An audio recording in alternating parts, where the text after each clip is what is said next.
السلام علیکم ورحمت الله وبرکاته. راځو و دوهم مقام ته چې د صنوع بالسحرکه په مجموعه کې راغلی وه. دوهم مقام چې دی مقام نهاوند دی.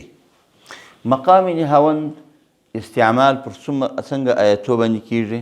د مقام نهاوند استعمال د خوشحالي، د مینې، د محبت، د شفقت او د مهرباني پر آیتو باندې کیږي. چونکه الله تعالی قرآن مجید په عربي ژبه نازل کړی دی. الله تبارک و تعالی کله خپل بندگان سره مینه کوي، محبت ورسره کوي، شفقت ورباندې کوي. لا تقنطوا من رحمت الله ان الله یغفر الذنوب جمیعا.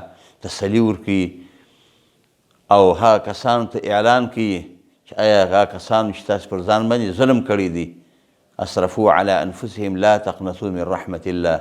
نو مقام نهاوند په هغه ځای کې مستعملیږي او د استعمال یې پکار دی په کوم ځای کې چې آیتونه د مینې، محبت، خوشحالي، شفقت او پر یو انسان باندې د رحم کولو آیتونه وي.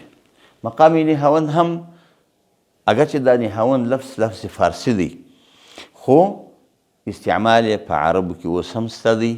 دغسې 3 درجې لري چې هغه اول درجه ده قرارو، یعنی 20 درجه ده جواب یعنی 50، بیا درجه ده 100 یعنی جواب الجواب.